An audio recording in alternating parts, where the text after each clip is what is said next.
The meteorite streaked across Earth's night sky like a wounded star, its trail painting orange fire against the darkness. Dr. Sarah Chen pressed her face to the observatory window, watching the object's erratic path. Unlike normal meteors that burned clean and straight, this one tumbled and spun, almost as if it were struggling against its fate. "That's not natural," she whispered to herself, reaching for the tracking equipment.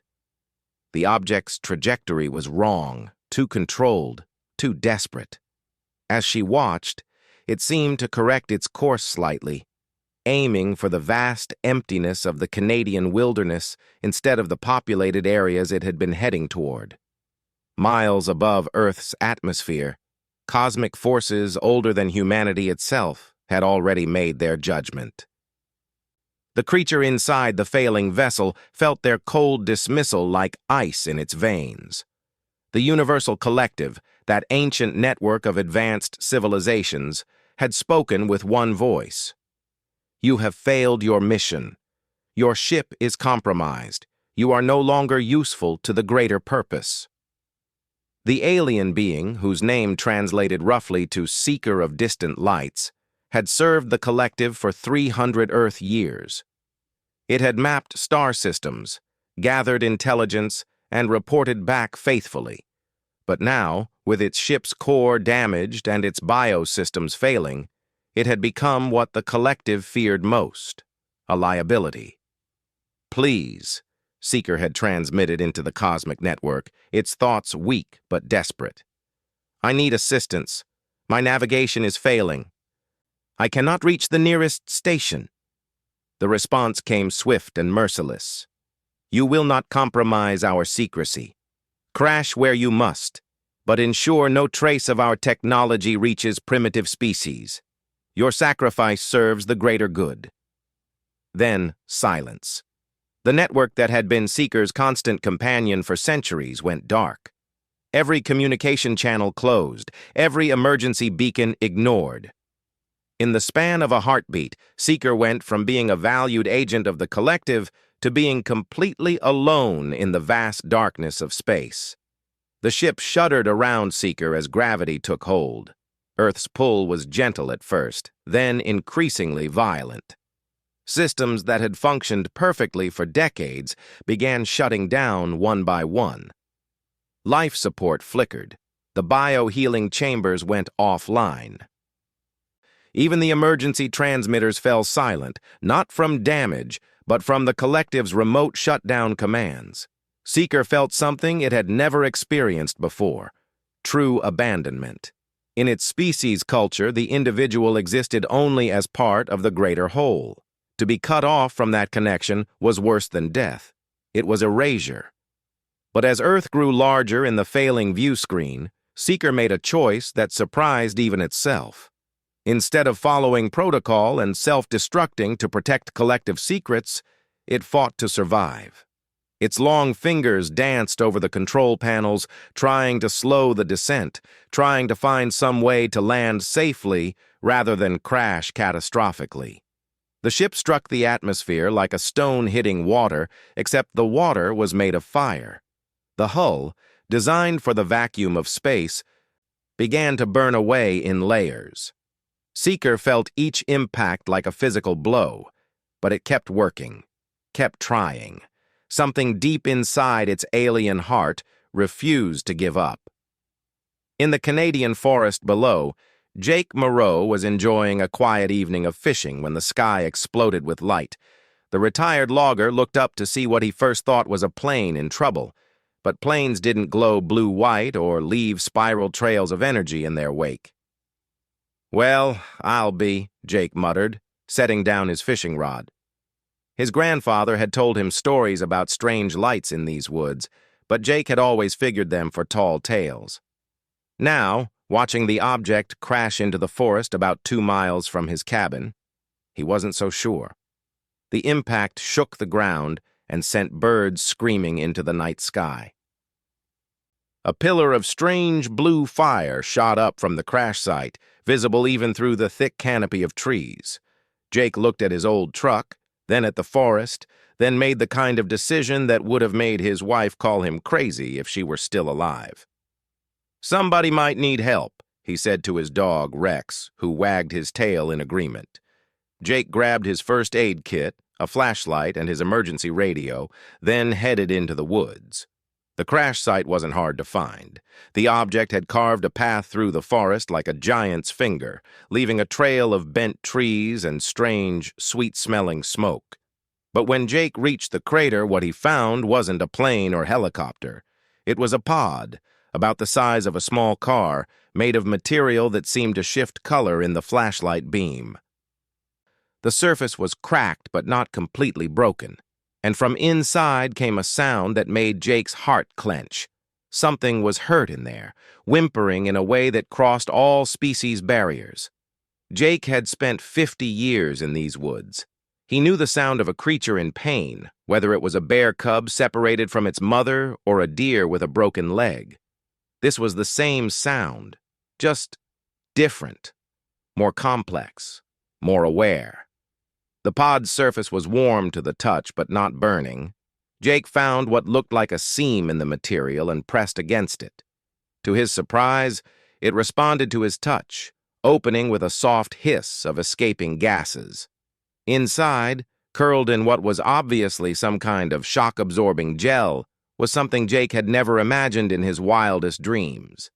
It was roughly humanoid, but taller and thinner, with skin that seemed to shift between pale blue and silver, 4 arms, each ending in delicate, long-fingered hands, a face that was alien, but somehow expressive, with large eyes that held an unmistakable look of pain and fear.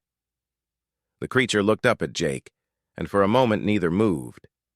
Jake could see intelligence in those large eyes, could see the fear and resignation there. The alien expected to die here, alone and far from home.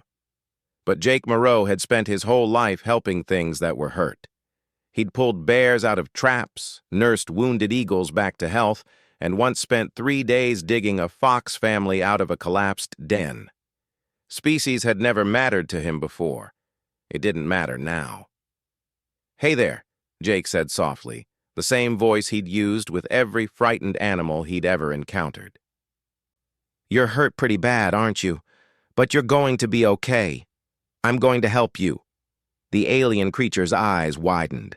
In all its centuries of life, in all its travels across the galaxy, it had never heard words quite like these, not because of their meaning, but because of what lay behind them, genuine concern from a complete stranger.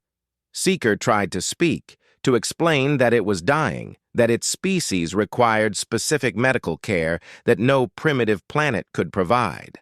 But all that came out was that whimpering sound, the universal language of pain. Jake reached out slowly, letting the alien see his empty hands.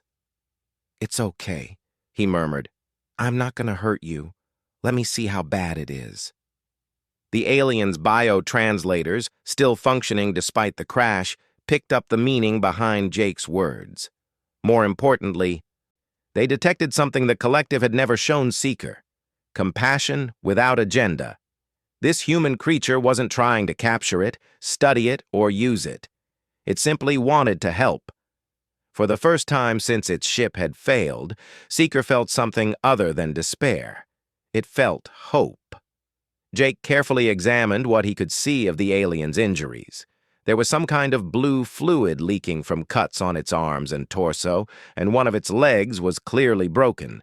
But more concerning was how weak it seemed, how its breathing was shallow and labored. "We need to get you somewhere warm and dry," Jake decided. "My cabin's not far. Think you can make it if I help you?" The alien creature tried to protest, tried to explain about contamination protocols and first contact procedures. But when Jake gently slipped his arm under Seeker's shoulders and helped it sit up, all such concerns evaporated. The human's touch was warm and careful, mindful of injuries, protective rather than possessive. Slowly, carefully, Jake helped Seeker out of the damaged pod. The alien was lighter than expected, but still solid, still real. As they made their way through the forest, Jake kept up a steady stream of gentle conversation, the same kind he'd used with wounded animals over the years. "My name's Jake," he said as they walked. "I've lived in these woods most of my life. Pretty quiet usually, but I guess that's changed now. You got a name?" Seeker managed to make a sound that was approximately its name. Jake tried to repeat it, got it wrong, tried again. "Seeker?" Jake asked. "That close?" The alien nodded, amazed that this human was treating it like an individual worthy of a name, rather than just a specimen to be studied.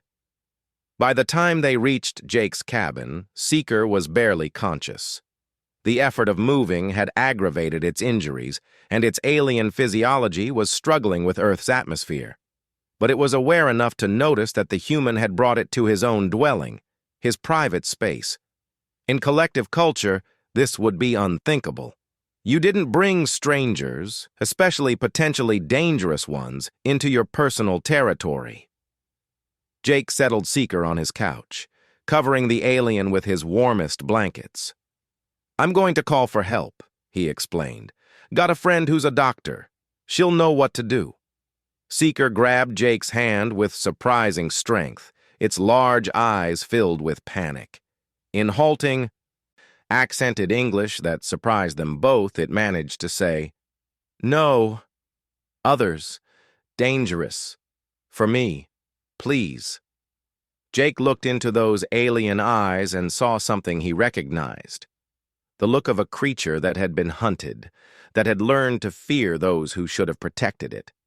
He'd seen it in animals that had been abused, in wild creatures that had learned to distrust all humans because of the cruelty of a few. "Okay," Jake said simply. "No others. Just me. But I'm going to help you whether you want me to or not.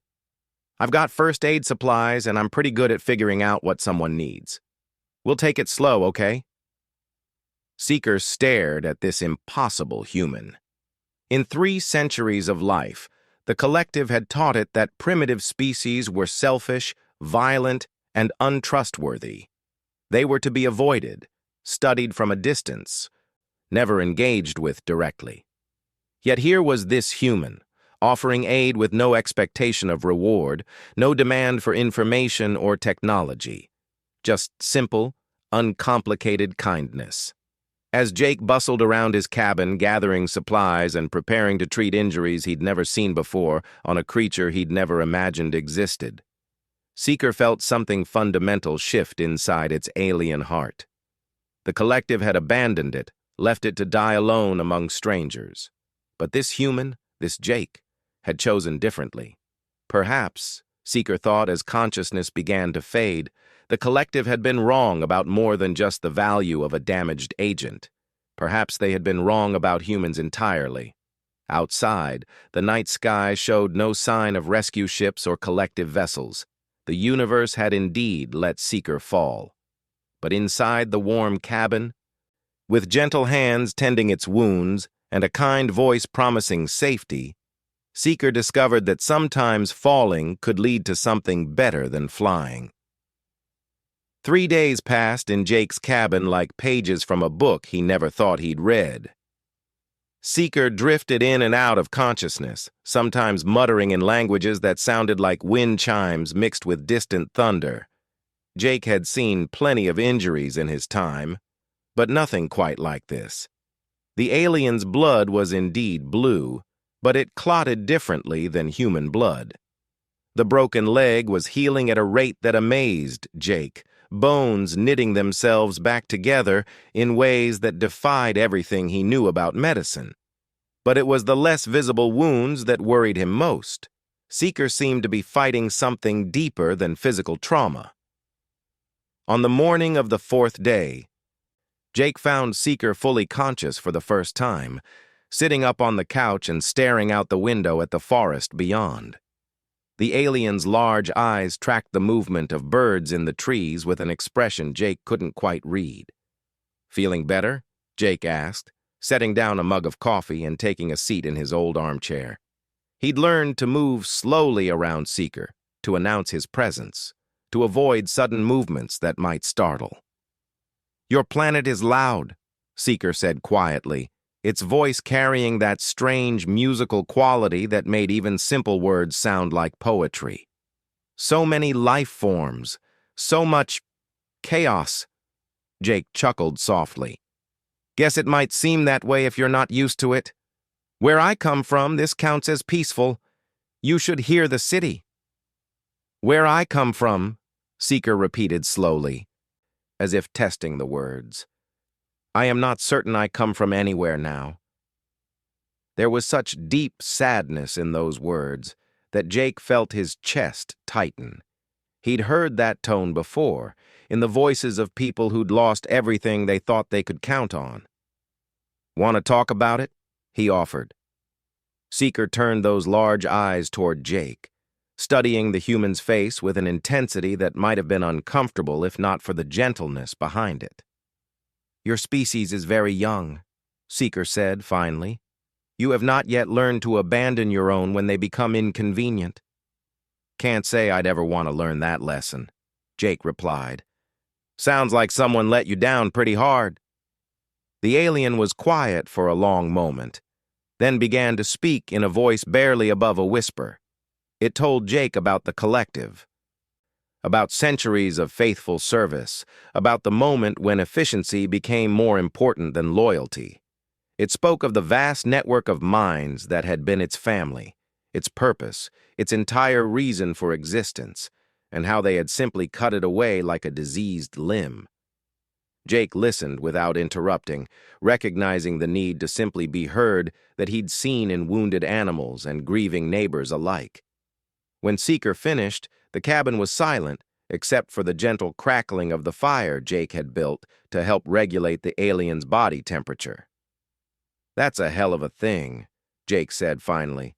Family's supposed to be there when you need them most. Sounds like yours failed that test pretty badly? Family? Seeker tilted its head in a gesture that was surprisingly human-like. The people who matter to you, the ones you'd do anything for, and who'd do anything for you. Doesn't have to be blood relatives. Sometimes the family you choose is stronger than the one you're born into. Seeker considered this concept. In collective culture, individuals existed only as parts of a greater whole. The idea of chosen bonds, of relationships based on affection rather than function, was alien to its experience. You have family?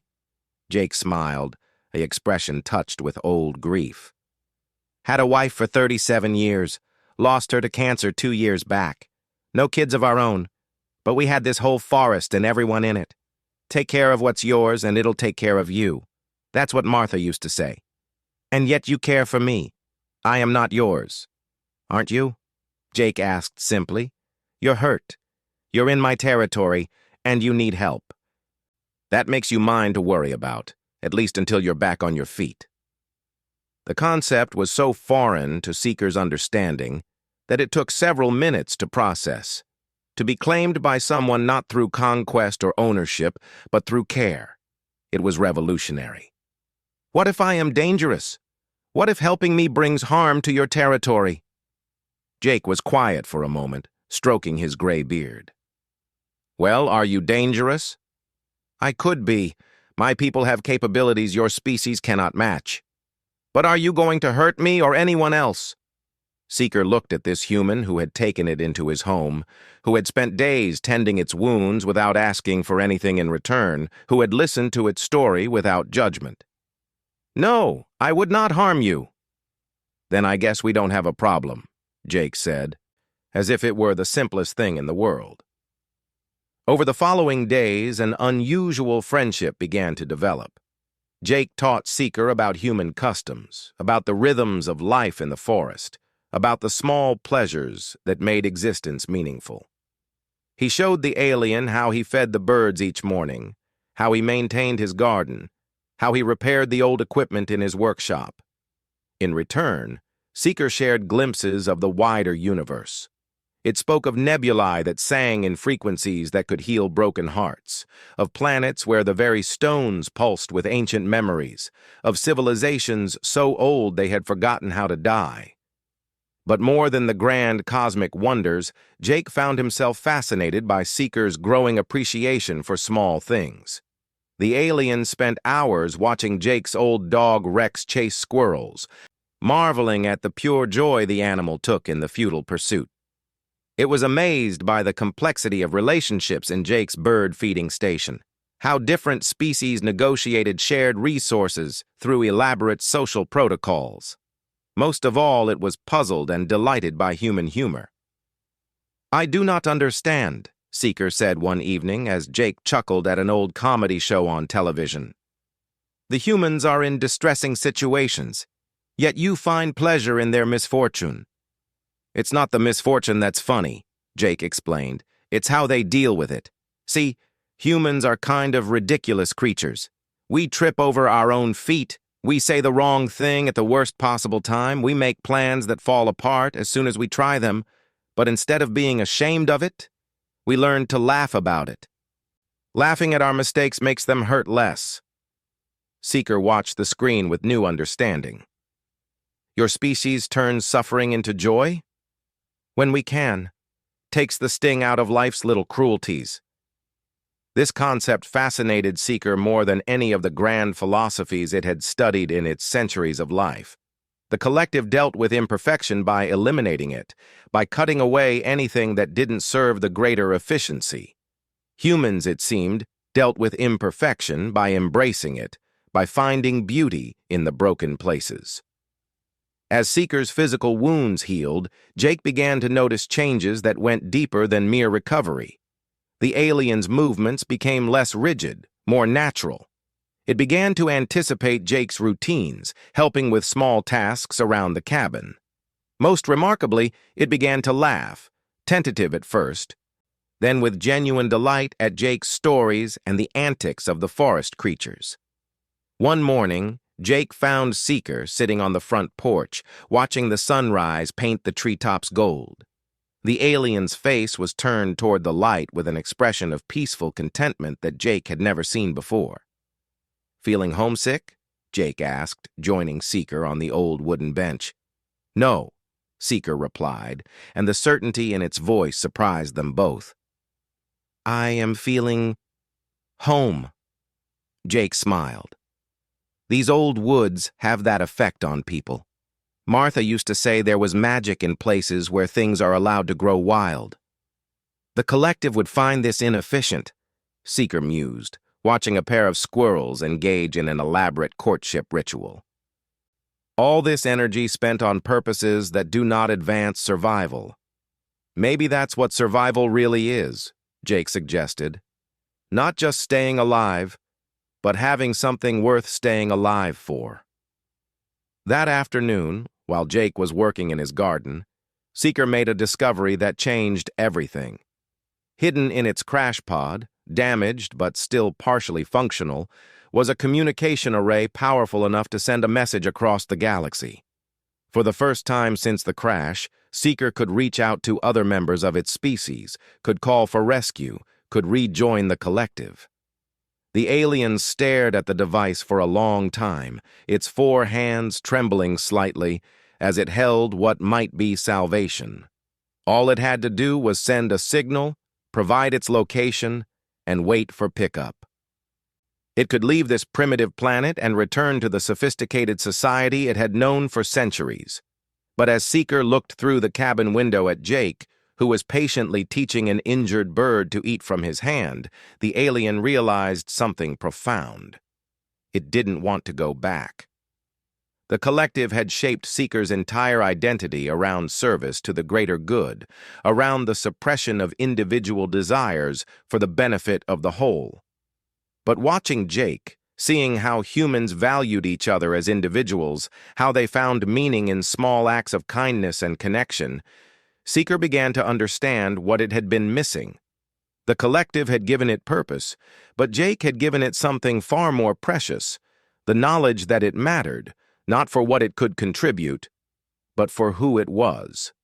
That evening, as Jake prepared dinner and hummed an old song Martha used to love, Seeker made a choice that would have been unthinkable just weeks before.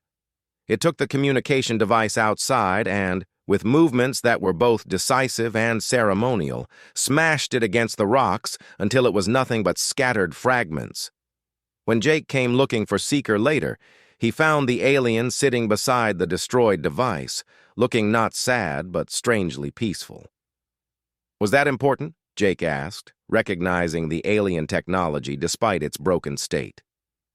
"It was my way home," Seeker replied, "but I find I am already there." Jake sat down beside his friend, looking up at the stars that were just beginning to appear in the darkening sky. "You sure about this? Giving up everything you knew?" Seeker followed Jake's gaze to the stars, thinking of the vast collective network that spread across the galaxy, of the cold efficiency that had once been its entire world. Then it looked at the warm light spilling from Jake's cabin, listened to the evening sounds of the forest, felt the genuine concern in its friend's voice. "I am certain," Seeker said. "The collective taught me to serve a greater good. You have taught me something better, to be part of something good." As the night deepened around them, human and alien sat in comfortable silence, two beings who had found in each other something neither had known they were looking for. Above them, the universe continued its ancient dance, vast and indifferent as always. But here in this small pocket of warmth and kindness, two hearts had chosen something different. They had chosen each other. 6 months after the crash, Dr. Sarah Chen found herself driving down increasingly rough dirt roads, following satellite data that made no sense. The electromagnetic signatures she'd been tracking since that strange meteorite fall had stabilized in this remote area of the Canadian wilderness, showing patterns that defied explanation. As an exobiologist, Sarah had spent her career searching for signs of life beyond Earth. She'd analyzed countless meteorite samples, studied radio signals from deep space, and written papers on the theoretical possibilities of first contact. But the readings she was getting from this location suggested something that shouldn't exist: active alien technology, stable and ongoing. Her GPS finally gave up in the dense forest, leaving Sarah to navigate by compass and instinct. Just as she was beginning to doubt her decision to come alone, she spotted smoke rising from what looked like a cabin ahead. The scene she found defied every protocol and procedure she'd ever learned about potential alien contact. In a small clearing, an elderly man was teaching what was unmistakably an extraterrestrial being how to use an axe to split firewood. The alien's 4 arms gave it an advantage, but its technique was clearly amateur. The human was patient, demonstrating the proper stance and swing while offering gentle corrections. Sarah sat in her truck for a full 10 minutes, watching this impossible domestic scene unfold. According to every first contact scenario she'd studied, this should have been chaos. Military lockdowns, scientific teams, government intervention. Instead, she was watching an old man teach an alien creature basic woodcraft like it was the most natural thing in the world. When Jake noticed the truck, he raised a hand in the universal gesture of greeting and walked over, wiping wood chips from his flannel shirt. "You lost?" he asked pleasantly. I'm Dr. Sarah Chen," she managed. "I've been tracking electromagnetic anomalies in this area. I think, is that—" "That's Seeker," Jake confirmed, as if introducing a neighbor. "Seeker, come meet Dr. Chen." The alien approached slowly, and Sarah got her first close look at a being from another world.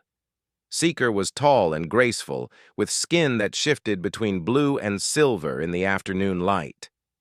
But what struck Sarah most wasn't the obvious alienness.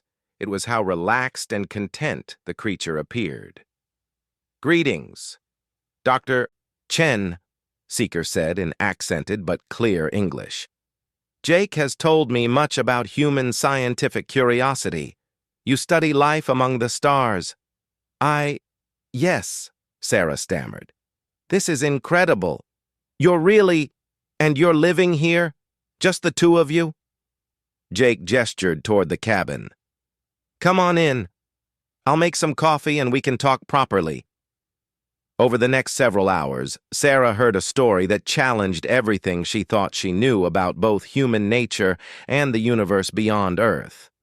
She learned about the collective's cold abandonment, about Jake's simple decision to help a wounded stranger, and about the unlikely friendship that had grown between two beings from different worlds.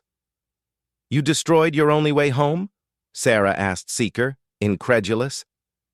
"I realized I was already home," Seeker replied, glancing affectionately at Jake, who was refilling their coffee cups. "But the implications, the scientific opportunities, the knowledge you could share with humanity." "And I will," Seeker said gently, "but on terms that honor what Jake has taught me about true fellowship. Knowledge shared freely between friends, not extracted from specimens." Sarah spent 3 days at the cabin, and each day brought new revelations. She watched Seeker help Jake repair a section of roof damaged by a recent storm, marveling at how the aliens' advanced understanding of materials science, combined with Jake's practical experience to create solutions neither could have achieved alone. She saw Seeker's joy when a family of raccoons it had been patiently befriending finally accepted food from its hands. She witnessed the alien's patient care when Jake's old dog Rex injured his paw, watching as Seeker used some kind of biofield manipulation to ease the animal's pain. Most importantly, she saw how both human and alien had been changed by their friendship. Jake, who had been quietly grieving his wife's loss in solitude, had found new purpose in caring for and learning from his unexpected houseguest. Seeker, who had spent centuries as just another tool of a vast collective consciousness, had discovered individual identity and personal choice. "This changes everything," Sarah told Jake on her last evening at the cabin. "If word gets out, there will be government agencies, military units, scientists from around the world. They'll want to study Seeker, to examine the crash site, to understand the technology." Jake nodded gravely. "Figured that might happen eventually. That's why I wanted to ask you what you thought we should do about it." "What I think you should do?" Sarah was surprised. "This isn't my decision to make." "Sure it is," Jake said simply. "You're the first person to find us. That makes you part of this now, whether you want to be or not. The question is, what kind of person are you?" Sarah looked at Seeker, who was watching her with those large, intelligent eyes. There was no fear there, no pleading, just patient trust that she would make the right choice. The alien had learned to believe in human compassion through Jake's example. Now it was waiting to see if that faith was justified. "If I report this through official channels," Sarah said slowly, "Seeker will become a subject of study. Valuable, protected maybe, but not free. Not able to choose." "And if you don't?" Jake prompted. "Then I become part of something unprecedented, the first secret of its kind." That night, Sarah lay awake in Jake's guest room, staring at the ceiling and wrestling with the decision that would define the rest of her life. Outside, she could hear Jake and Seeker talking quietly on the porch, their voices mixing in the kind of easy conversation that spoke of deep friendship. By morning, she had made her choice. Sarah used her position and credentials to create a protective fiction around the electromagnetic readings. She reported finding the wreckage of an experimental aircraft, its unusual energy signatures caused by advanced but terrestrial technology. The debris had been scattered by scavengers, she claimed, making detailed study impossible. More importantly, she became the bridge between Seeker's otherworldly knowledge and humanity's need to grow. Working together, the three of them began a careful process of introducing selected scientific advances to the world, disguising alien insights as breakthrough research from Sarah's theoretical work. Seeker's understanding of biohealing led to revolutionary cancer treatments. Its knowledge of energy systems resulted in clean fusion technology that seemed to emerge from natural human innovation. Most significantly, its grasp of ecological balance helped develop agricultural techniques that could feed billions while restoring damaged environments. But these gifts came with wisdom learned from Jake's example. Every advance was shared freely, with no nation or corporation able to claim exclusive control. Seeker had seen how the collective's hoarding of knowledge led to stagnation and cruelty. Guided by human values of fairness and compassion, it ensured that its gifts served all of humanity. Years passed. Jake grew older but remained healthy, his life extended by Seeker's subtle medical interventions. Sarah established a small research station nearby, officially studying forest ecology while actually facilitating the careful introduction of transformative technologies. And Seeker bloomed. The rigid, purpose-driven agent of the collective became something new, an individual with opinions, preferences, and deep emotional connections. It learned to paint, capturing the play of light through forest leaves with techniques that combined human artistic tradition with alien perception. It became an expert gardener, coaxing impossible abundance from Jake's vegetable patches. Most remarkably, it developed what could only be called a sense of humor, delighting in wordplay and practical jokes that kept Jake laughing. One evening, as the three friends sat watching the sunset paint the sky in shades of gold and crimson, Sarah asked the question that had been on her mind for months. "Do you ever regret it? Staying here instead of finding a way back to your people?" Seeker was quiet for a long moment, absently scratching Rex's ears as the old dog dozed in the alien's lap. "I have been thinking about that very question," it said finally. "The collective taught me that purpose was everything, that individual desires were weakness, but Jake showed me something the collective never understood." "What's that?" Jake asked. "That the greatest purpose is not serving an abstract good, but caring for specific souls. The collective claimed to serve the universe, but they forgot that the universe is made up of individuals. Each precious, each irreplaceable." Sarah wiped away a tear she didn't realize had formed. "You've changed us too, you know. Not just the technology, though that's incredible. You've shown us what we can become, how compassion can bridge any gap, overcome any difference." "The universe is vast and often cold," Seeker observed, watching the first stars appear in the darkening sky. "But in small places like this, warmth grows. It spreads. Perhaps that is how the universe changes, not through the grand designs of collectives and empires, but through simple acts of kindness between friends." Jake raised his coffee mug in a mock toast. "To friendship," he said simply. "To choices freely made," Sarah added. "To the courage to care," Seeker concluded. As night fell over the forest, the three unlikely friends continued their quiet conversation, their voices joining the symphony of evening sounds, owl calls, wind in the trees, the distant splash of a beaver in the stream. Above them, the cosmos continued its ancient dance, vast and mysterious as ever. But here, in this small clearing, something beautiful had taken root. A human had chosen compassion over fear. An alien had chosen love over duty. A scientist had chosen wisdom over ambition. And from these simple choices, the future was being quietly rewritten. Somewhere among the stars, the collective continued its cold efficiency, cutting away the inconvenient, discarding the damaged, serving an abstract greater good that grew smaller with each act of heartless logic. They had let one of their own fall, convinced that individual worth was meaningless beside collective purpose. They could not have been more wrong.